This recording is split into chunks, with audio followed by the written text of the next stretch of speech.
Hello again. This is a continuance of the Akhenaton winged pharaoh discourse. We would call this part 2 because there is so much more that needs to be shared in this adventure. It was a huge, important part of history. And in understanding our history, we understand our present and how we got here.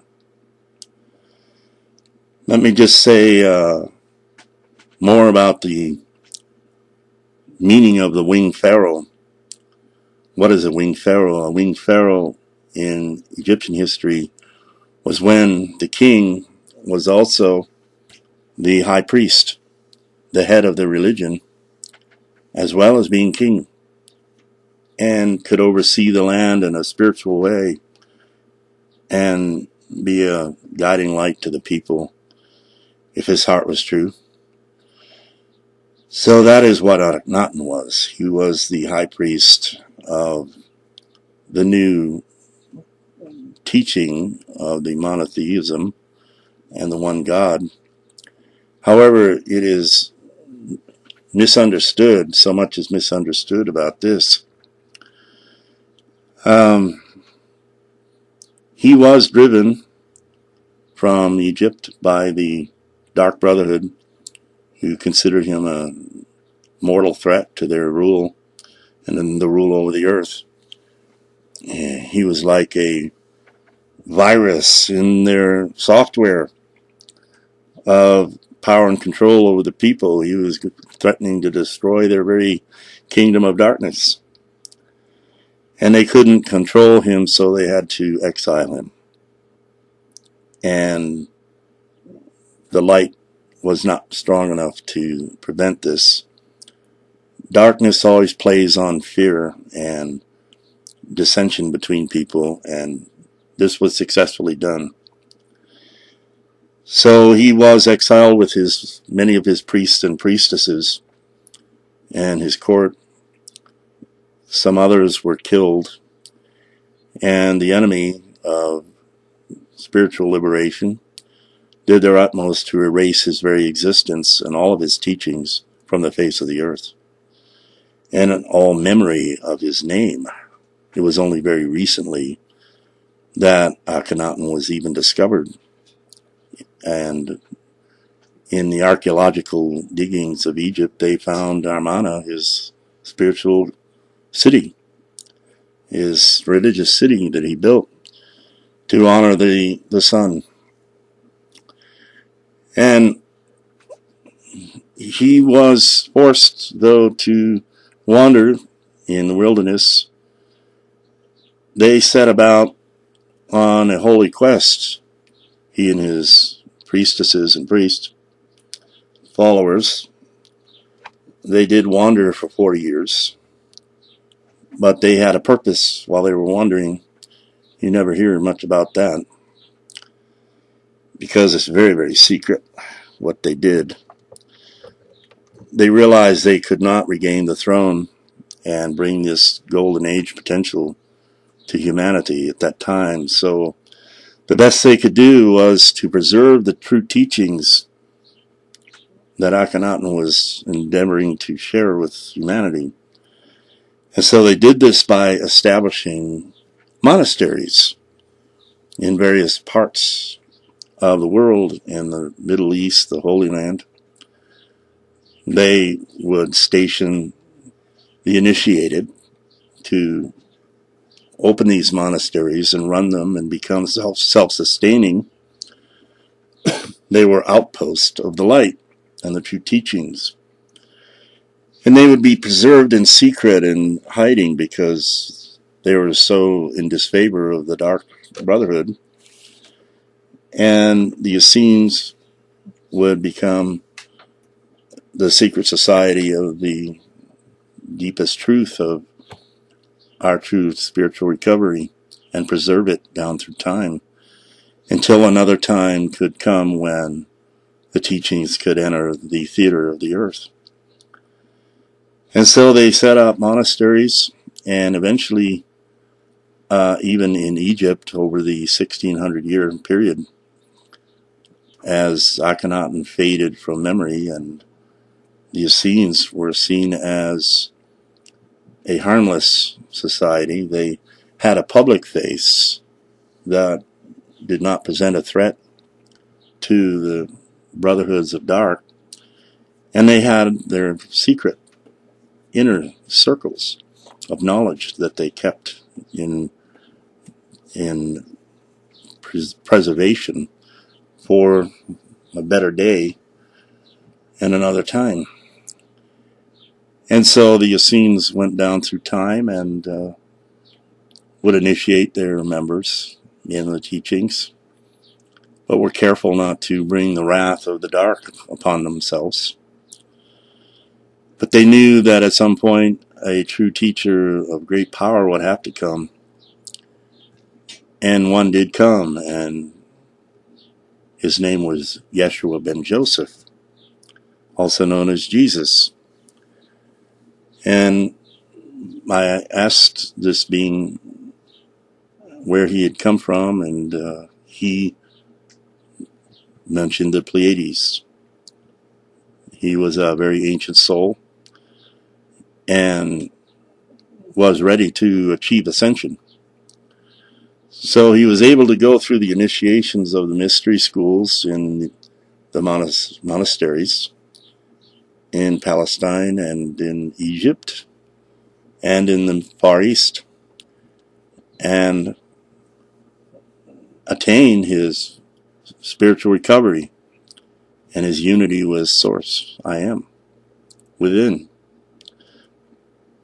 And he successfully did recover his spiritual powers along the way and became a beautiful example of the arisen humanity in our original Edenic state before we fell.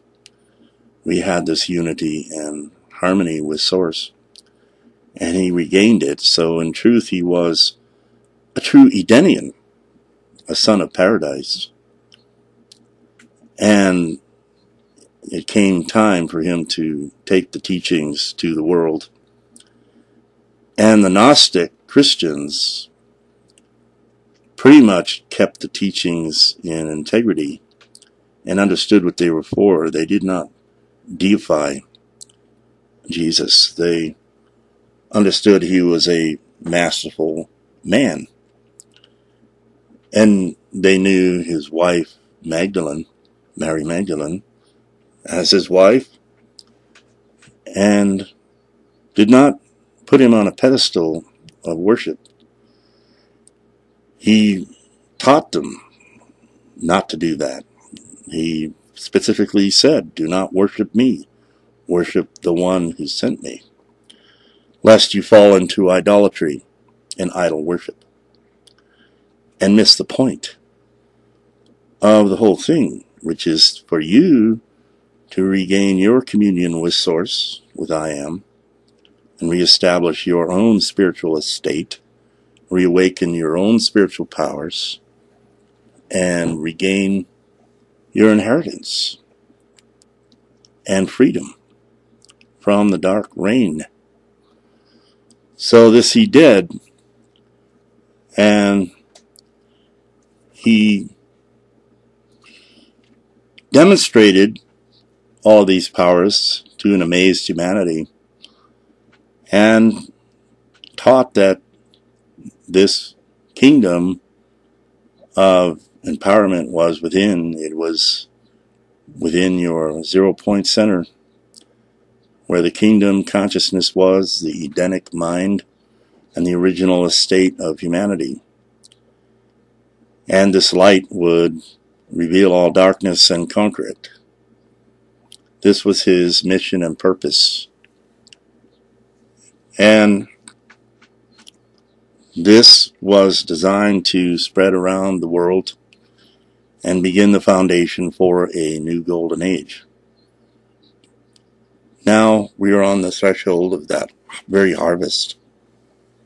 And the completion of a galactic year is upon us, a 25,920 year cycle. happens on 12/21/12 this year. And we are on the threshold of a new dispensation and the rebirth of true unity consciousness and the Adenian mind, and all of the lies and illusions and deceptions are being revealed in the new light. And now it is time for these teachings to come forth in purity once again, like they were given by the Gnostics before the Roman Church took over the teachings and created an idolatrous religion. We have to go back to the purity and simplicity. And this will happen because it is time for human beings to be liberated on this planet. The prison planet is over. The dark reign is over. It has had its time. It has had its day and its way. And it is at an end. The planetary mother has certainly had enough of it and wants her Eden restored as well, and an awakened humanity to be in it, to be proper stewards and caretakers and agents of the I Am here. So this is where we are going now, and what our destiny is. And if you want a full-on tour of what this restored Eden will be like and the humanity in it, that is the prophecy I bring in the Drifter Trilogy, in the Final Testament. A detailed day in the life of God-men and goddess women in their full spiritual recovery, and what that's like to be in the world. It's so beautiful and so wondrous.